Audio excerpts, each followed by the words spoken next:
Exactly 30 years ago today, the southern portion of the British Isles awoke to a lot of destruction as well as death as well. Thanks for clicking on to the Monday edition of Rogan's European Outlook. 30 years to the day since the storm of 87, we are talking about ex-Hurricane Ophelia. Very powerful system.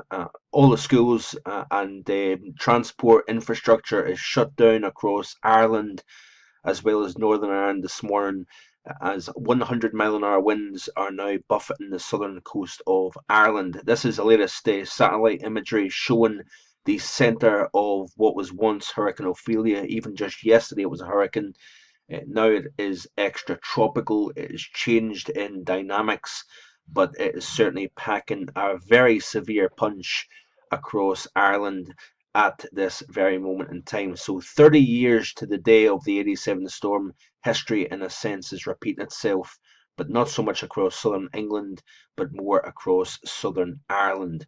So we are talking about the sting jet formation here on the southern and eastern flank of the low itself, and that is going to ensure downward energy transfer. So basically, we're going to be transferring some of those winds from higher up in the atmosphere, maybe a few thousand feet above the ground, down to the surface, and that is going to be very damaging indeed when you're talking about 90 to 100-mile-an-hour winds. The strongest winds, the core of 70 to 80, possibly locally 90 miles an hour, will transfer north across the island as we press through the late morning hours and into the afternoon hours, and then across southern and central Scotland.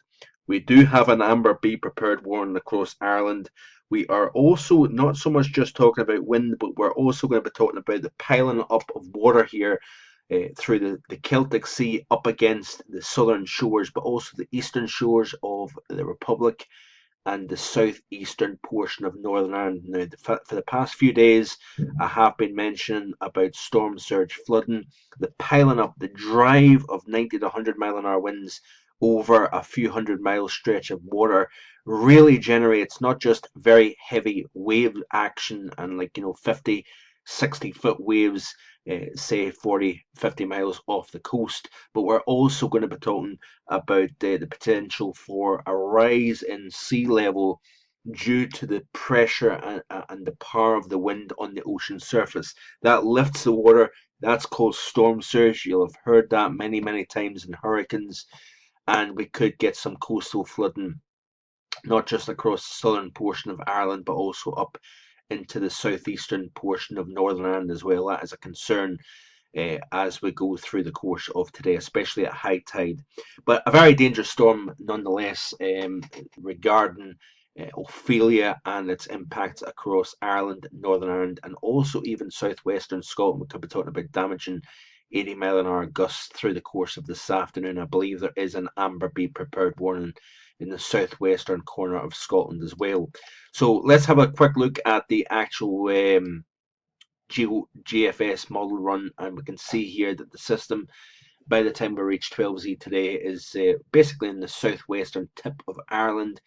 Very tightly wound system here. This is a very, very dangerous system, and you can see here that the entire island of Ireland is under some very stormy conditions indeed. And of course, like I say, that piling up of water through the Irish Sea, funneling into the North Channel here, we could have a lot of problems. Wouldn't be surprised if all shipping through the Irish Sea in the North Channel is suspended later on today due to those dangerous winds pushing through.